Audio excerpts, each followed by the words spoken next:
सभी भाइयों को प्रभु यीशु मसीह के महान नाम में जय मसीह की और गुड मॉर्निंग। प्रभु ने फिर से हमें अनुग्रह दिया है कि हम परमेश्वर के उपस्थिति में आ सके और परमेश्वर के वचन की बातों को हम समझ सके। और पिछले सप्ताह में सेवक के दर्शन के संबंध में हम देख रहे थे कि सेवक का ईश्वरीय दर्शन जो मानुषिक भय को दूर करता है।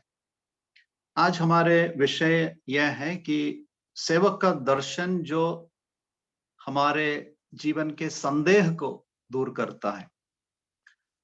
हमारे जीवन में कई प्रकार के संदेह आ जाता है जब हम नए परिस्थिति को अनुभव करते हैं, सेवा के लिए नए जगह में जाते हैं, नए लोगों से जब हम मिलते हैं, हमारे जीवन में संदेह आ जाता है और वो संदेह कई प्रकार भय को उत्पन्न करता है। जीवन में भय होता है कि मैं किस प्रकार इस परिस्थिति में आगे बढ़ूं, किस प्रकार इस जीवन के जो बातों को पार कर सकूं, जो मेरे खिलाफ रहता है, मेरे विरोध रहता है। आजकल हम कई जगह में देखते हैं कि मसीही लोगों का विरोध होता है, तो हमारे जीवन में जरूर कई प्रकार के संदेह आ जाता है। पर ये जो संदेह हमारे जीवन में आता है, उस संदेह को पार करने के लिए परमेश्वर का वचन हमें सिखाते हैं और वचन हमारे लिए पर्याप्त है, सक्षम है, जिससे हम संदेह के ऊपर विजय पा सकते हैं। मेरे जीवन के अनुभव में भी कई बार मेरे मन में कई प्रकार के संदेह आ गया। मैं सेवा में जब सेवा के लिए निकला, मैं कहाँ पर जाऊं, किस प्रकार आगे बढ़ूं, और मेरे लिए एक नया जो रास्ता है, नया मार्ग है, जिस रास्ते में मैं अभी तक नहीं गया उस रास्ते में आ गया हूं। तो किस प्रकार मैं आगे बढ़ूं, किस प्रकार मैं प्रभु की सेवा में समय बिताऊं, तो मेरे जीवन में कई प्रकार के संदेह आ गया। अब जब मैं प्रभु के वचन को देखता हूं कि वचन हमें सिखाता है, ये जो संदेह केवल हमारे जीवन में नहीं है, पुराने नियम से लेकर नए नियम तक सभी जो सेवकों के जीवन में भी ऐसा समय आया था कि उसके मन में, विचार में बहुत बड़ा संदेह आ गया है। तो मैं आज परमेश्वर के वचन से कुछ भागों को आपके सामने दिखाना चाहता हूं, जहां पर प्रभु के लोग, प्रभु के दास लोग संदेह को अनुभव किया है, उस संदेह को कैसे दूर कर दिया है। और संदेह जब आता है, परमेश्वर अपने लोगों को दर्शन देता है। दर्शन के द्वारा परमेश्वर संदेह को दूर करता है। सीधे परमेश्वर प्रकट होता है, उनको बताते हैं, समझाते हैं, सुनाते हैं, ताकि वे संदेह को दूर कर सके। पुराने नियम के विशेष या मुख्य लोगों के जीवन से कुछ बातों को मैं आपको सुनाना चाहता हूं। पुराने नियम में भविष्यद्वक्ताओं के बारे में हम पढ़ते हैं। भविष्यद्वक्ता में दो बड़े भविष्यद्वक्ता कौन है? मूसा और एलिया। नए नियम में भी इन दोनों को महत्व देख करके प्रभु यीशु मसीह ने बताया और प्रभु यीशु मसीह ने दिखाया। जो रूपांतर के जो पहाड़ में मूसा और एलिया को हम देखते हैं, मतलब पुराने नियम के दो बड़े और मुख्य भविष्यद्वक्ताओं के बारे में। मैं इसलिए पहले मूसा के जीवन से कुछ बातों को मैं बताना चाहता हूं। मूसा के जीवन में ऐसा संदेह आया था। संदेह यह था कि मैं जब प्रभु के नाम से प्रभु के लिए निकलूं, तब लोग मेरी बातों को सुनेंगे या मेरी बातों पर विश्वास करेंगे, मानेंगे। इस प्रकार का संदेह मूसा के जीवन में आया था। उसके विषय में मैं बताना चाहता हूं। इसलिए हम निकाले निर्गमन की पुस्तक अध्याय 3 और 4। इन दो अध्यायों में मूसा के जीवन के संदेह को परमेश्वर ने दूर किया है, जिसके लिए परमेश्वर ने उसे दर्शन दिया। हम तीसरा अध्याय से हम पढ़ते हैं। तीसरा अध्याय में एक दर्शन का शुरुआत है। किस प्रकार का दर्शन है, यहाँ पर हम पढ़ते हैं दूसरा पद में 3:2 में। कोई भी भाई पढ़ने में मदद कीजिए। निर्गमन की पुस्तक तीसरा अध्याय दूसरा पद। और परमेश्वर के दूत ने एक कटीली झाड़ी के बीच आग की लौ में उसको दर्शन दिया, और उसने दृष्टि उठाकर देखा कि झाड़ी जल रही है पर भस्म नहीं होती। हाँ ठीक है, यहाँ पर एक दर्शन के द्वारा मूसा को आकर्षित करता है। एक झाड़ी में क्या है, आग लगा है, कटीली झाड़ी में आग लगा है, पर झाड़ी भस्म नहीं होती है। ये संभव की बात नहीं है, बहुत असंभव की बात है। मूसा मरुभूमि में देखा है कि जहां पर आग लगता है वहां पर जो पूरा जो इलाका भस्म हो जाता है, पर यहाँ पर एक झाड़ी है जो भस्म नहीं होती है। मतलब परमेश्वर एक दर्शन के द्वारा मूसा को आकर्षित करता है कि मेरी बातों को सुनो, मेरे पास आ जाओ, मेरे साथ आ जाओ, कि मैं तुझे कुछ बातों को सुनाना चाहता हूं, समझाना चाहता हूं। और इससे मैं समझ सकता हूं हमारे जीवन में परमेश्वर ऐसी परिस्थिति हमारे जीवन में आने देता है कि हम परमेश्वर की ओर देखें। परमेश्वर क्या हमें बताना चाहता है, क्या हमें सुनाना चाहता है, उस बातों पर हम मन लगा पाए। देखो हमारे जीवन में विभिन्न प्रकार की परिस्थिति आ जाती है। कई प्रकार बीमारियों के परिस्थिति है, कई बार सेवा के संबंध में एक परिस्थिति है जहां पर हमारा विरोध होता है। कई प्रकार कलीसियाओं के बीच में क्या है, कुछ समस्याएं आ जाती हैं, सेवकों के बीच में कुछ समस्याएं आती हैं। तो क्या है, ये एक समस्या है जहां पर परमेश्वर अपने दास को अपने ओर आकर्षित करता है कि मेरी बातों को सुनो। और यहाँ पर जब 4 अध्याय में जब आएंगे, उस दर्शन में परमेश्वर उनको बता रहा है। 4 अध्याय का पहले पद में हम पढ़ते हैं, तब मूसा ने उत्तर दिया, वे मेरा विश्वास नहीं करेंगे और ना मेरी सुनेंगे, वरन कहेंगे यहोवा ने तुझको दर्शन नहीं दिया है। यहाँ पर एक संदेह मूसा के मन में आया। संदेह क्या है कि मैं जब जाऊंगा, प्रभु का वचन सुनाऊंगा, तब वे मेरी बातों को नहीं सुनेंगे और मेरी बातों पर विश्वास नहीं करेंगे, और वरन कहेंगे यहोवा ने तुझे दर्शन नहीं दिया है। मेरे खिलाफ वे उठ खड़े रहेंगे कि तू एक झूठा व्यक्ति है, तुम्हें परमेश्वर ने दर्शन नहीं दिया है। देखो एक संदेह मूसा के मन में आ गया है। यही संदेह हमारे जीवन में भी आ सकता है जब हम नए लोगों के पास जाते हैं। कभी क्या है, हमारे ऊंचे समाज के हो या हमसे ऊंचे पढ़े लिखे हो, उच्च जाति के हो, और क्या है, हमारे जीवन में इस प्रकार का संदेह आता है कि मैं जो वचन सुनाता हूँ, प्रभु यीशु मसीह के बारे में सुनाता हूँ, प्रभु के वचन लेकर के मैं समझाना चाहता हूँ, पर वे विश्वास करेंगे क्या? क्या वे मेरी बातों को सुनेंगे? जरूर एक संदेह है। मेरे प्रियो, मूसा के जीवन में इस प्रकार का संदेह आ गया है, तो हमारे जीवन में भी संदेह क्यों नहीं आ सकता है? मेरे जीवन में आया है। कभी क्या है, बड़े ज्ञानवान बलवान पढ़े लिखे लोगों से संपर्क करता हूं, जब वचन सुनाता हूं, कभी मुझे लगता है कि क्या मेरी मेरी बातों को सुनेंगे? पर मेरे प्रियो, परमेश्वर का वचन में सामर्थ है। वो सामर्थ का वचन लोगों के हृदय में कार्य करता है, वे विश्वास करेंगे। मैं बुरहानपुर के क्षेत्र में सेवा के लिए आया और एक नए गांव में गया था। वहां पर प्रभु का वचन बांटने के लिए वचन खोला, बाइबल खोला, तो सामने एक व्यक्ति खड़ा था। वो तुरंत उठ के चला गया। वचन सुनकर, वचन वो समझ गया कि बाइबल की बातों को सुनाने जा रहा है, तो तुरंत वो उठकर चला गया। तो मुझे लगा कि ये विश्वास करने लायक नहीं है, विश्वास करने वाले नहीं है। पर दूसरे हफ्ते में मैं जब गया था, ये एक व्यक्ति तुरंत, वही व्यक्ति तुरंत आकर सामने बैठ गया और वचन सुना। आज वो व्यक्ति अपनी संगति में लगातार आराधना करने आते हैं। तो मैं क्या बताना चाहता हूँ, यहाँ पर कई बार हम सोचते हैं कि वे मेरी बातों को नहीं सुनेंगे, विश्वास नहीं करेंगे, पर परमेश्वर बताता है कि वे विश्वास करेंगे, सुनेंगे। और यहाँ पर परमेश्वर ने उन्हें क्या जवाब दिया? यहाँ पर दूसरा पद में हम पढ़ते हैं, 4:2 में पढ़ते हैं, यहोवा ने उससे कहा, तेरे हाथ में वो क्या है? देखो, 40 साल तक मूसा जंगल में भेड़ों को चरा रहा था। प्रभु ने उसको अनुशासन का समय दिया कि वो अपने आप को अनुशासन में रख सके और परमेश्वर की बातों को सीख सके, समझ सके। और पूछ रहा है कि तेरे हाथ में क्या है? मेरे हाथ में क्या है? एक लाठी है।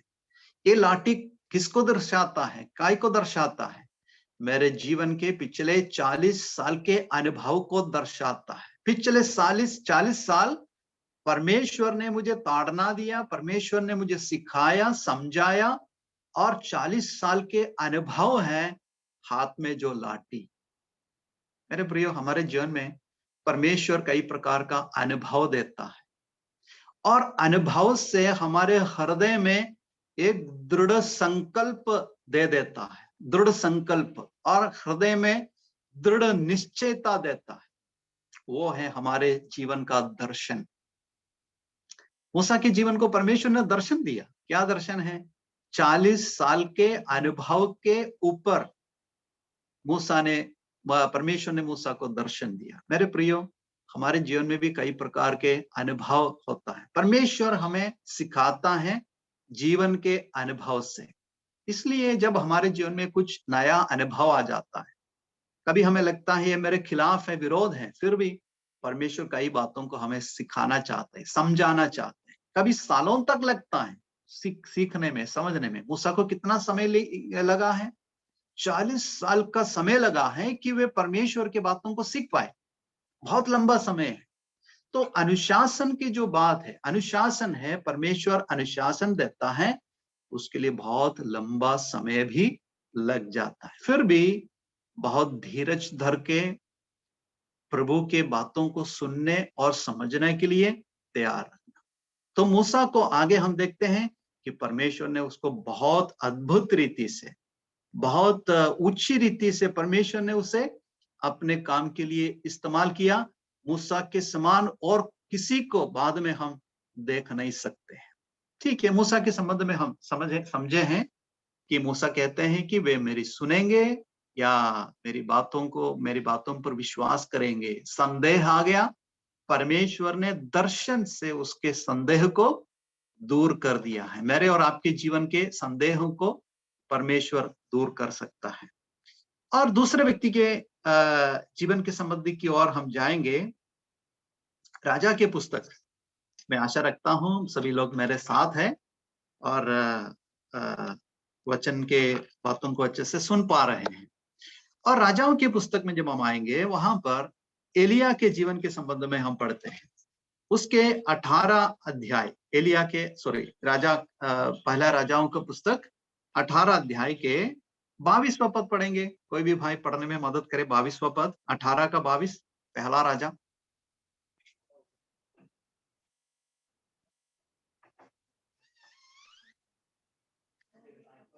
अठारह का 22, पहला राजा।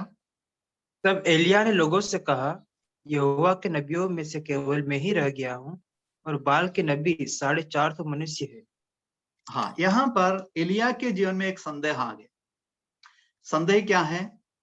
मैं अकेला हूं, मैं अकेला हूं, मेरे साथ कोई नहीं है, मैं अकेला हूं। यह भी एक संदेह है। इस प्रकार का संदेह हमारे जीवन में भी आ सकता है। जब सेवा के लिए निकले, मैं अकेला हूं, मेरे साथ कोई नहीं है। और नए जगह में जाएं, वहां पर मैं अकेला हूं, कोई नहीं है, कोई विश्वासी नहीं है।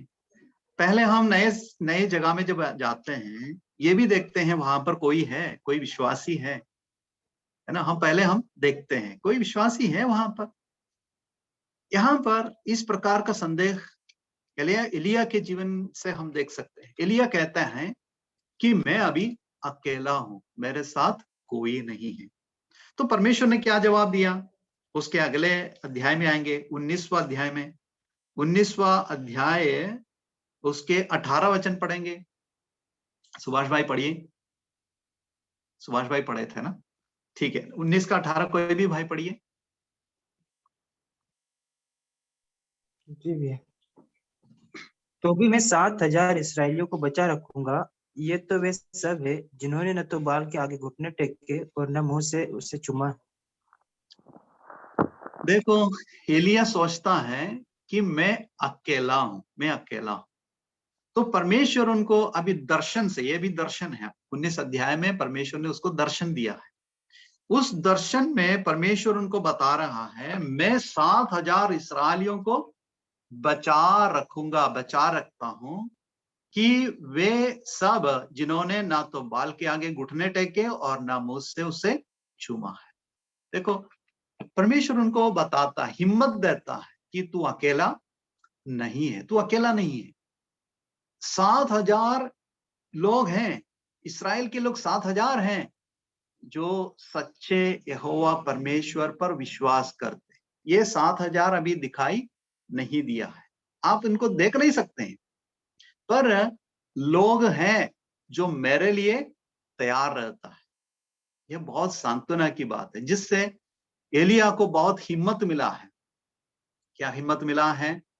कि एलिया अकेला नहीं, एलिया के लिए परमेश्वर ने लोगों को तैयार करके रखा है, जिससे उसको हिम्मत मिला है। तो तुरंत उसने क्या किया?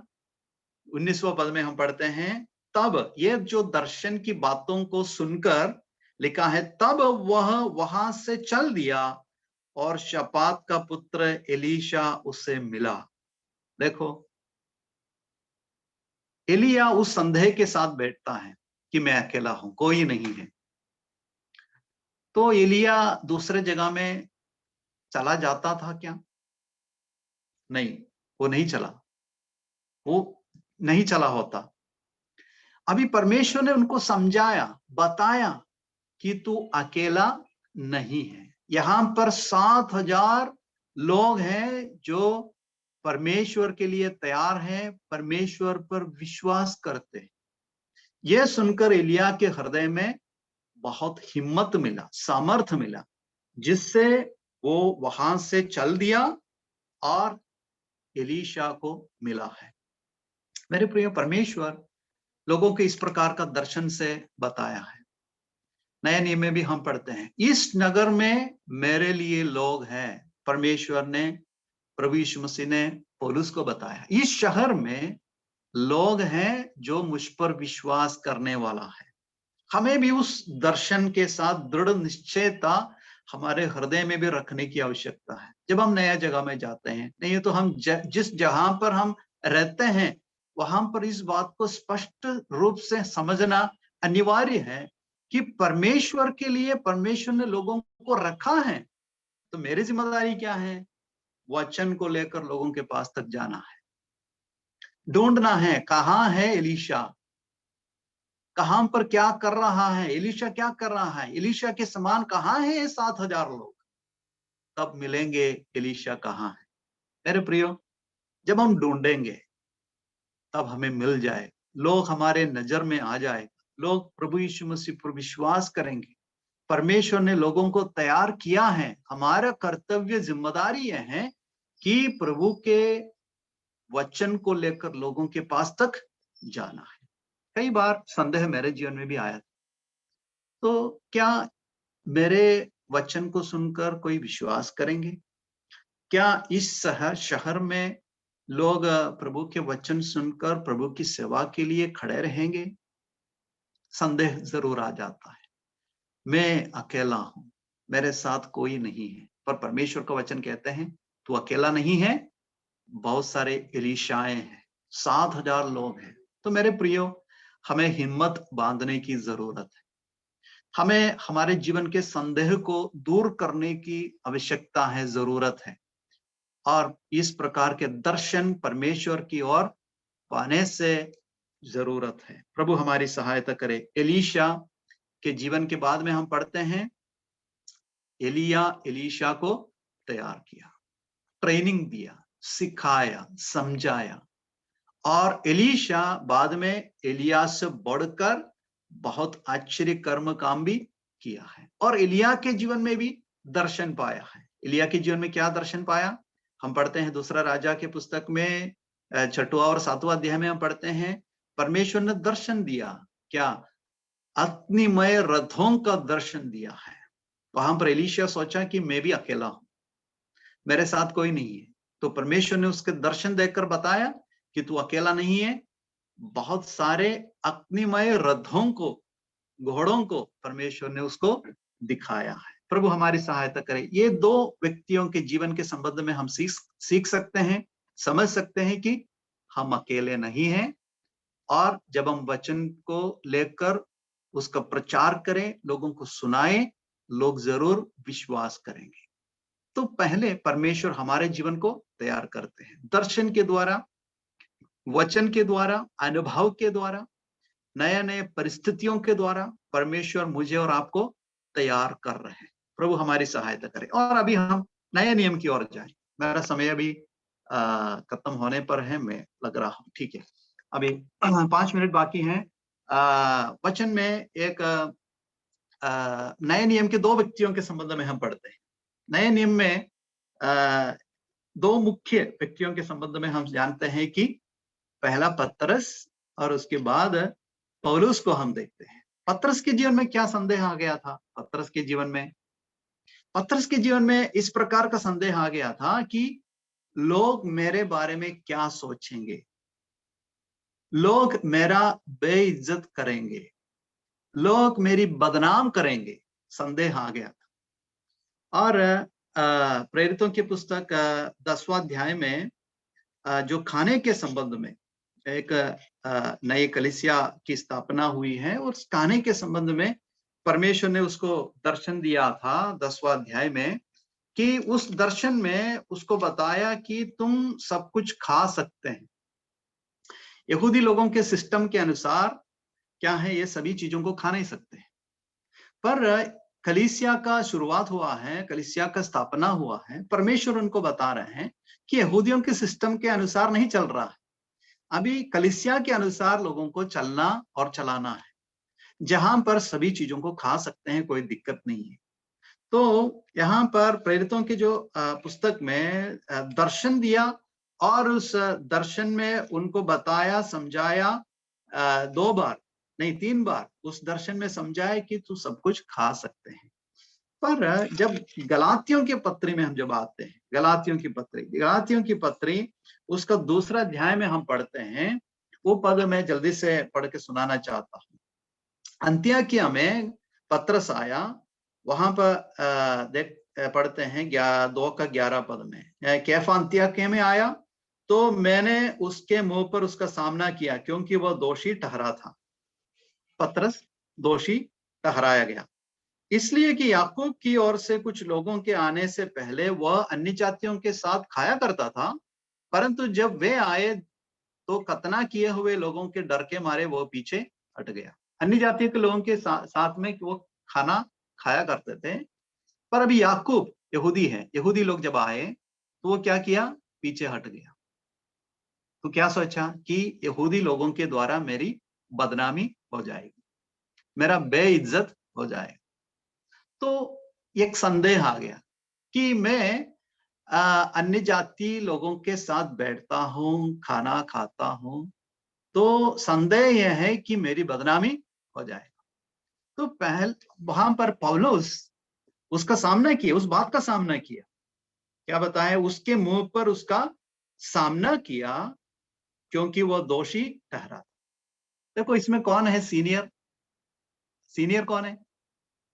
जरूर पतरस सीनियर व्यक्ति हैं, जो पहले प्रभु यीशु मसीह को जाना, प्रभु यीशु मसीह के चेला बना, और प्रभु यीशु मसीह के वचन लेकर सुसमाचार की सेवा किया, और कलीसिया की जो स्थापना के दिन में 3000 लोगों को प्रभु यीशु मसीह का वचन सुनाया, सुसमाचार सुनाया, उनको कलीसिया में लाया है। सीनियर पतरस है। पर इस सीनियर व्यक्ति को पौलुस ने क्या किया? उसके मुंह पर उसका सामना किया है। देखो यहां पर इस बात को समझ सकते हैं, सीनियर व्यक्ति भी है ना, बहुत सालों तक प्रभु का जो सुसमाचार का सेवा किया हुआ व्यक्ति भी गलत हो सकता है। यहां पर पतरस के जीवन में गलती आ गई है, यदि पतरस के जीवन में गलती आ गई है तो हमारे जीवन में भी क्यों नहीं आ सकती? मेरे जीवन में भी आ सकता है, गलतियां आ सकती है। तो मेरे प्रियो, यहां पर पतरस दोषी ठहराया गया, पर पौलुस ने उसको बताया, झगड़ा नहीं किया, झगड़ा करने की बात नहीं है, पर स्पष्ट रूप से वचन की बातों को पतरस को समझाया, सुनाया, बताया कि तू जो कर रहा है वो ठीक नहीं है, वो गलत है, वचन के अनुसार सही नहीं है। देखो, हमें भी हिम्मत पाने की आवश्यकता है। क्या है? जब अपने कलीसिया में कुछ गलतियां हो जाती हैं, लोगों के जीवन में गलतियां हो जाती हैं, उसको सामना करना पड़ता है, सिखाना पड़ता है, समझाना पड़ता है, कि किसी व्यक्ति को नाश करने के लिए नहीं, पर उनको ऐसा समय देना है कि वो सीख सके, समझ सके। यहाँ पर पतरस के जीवन के संबंध में हम पढ़ते हैं कि वो गलती की है। मेरे प्रियो, यहाँ पर पतरस के जीवन की गलती को यहाँ पर लिखा है, पौलुस ने लिखा है। क्यों लिखा है? गलतियों की पत्री में क्यों लिखा है? कि उसको बेइज्जत करने के लिए नहीं, बातों को समझाने के लिए, उनको स्पष्ट रूप से बताने के लिए कि परमेश्वर का वचन यह है, वचन के अनुसार चलना है। इस बात को स्पष्ट रूप से समझने के लिए, समझाने के लिए पौलुस इस बात को लिखा है।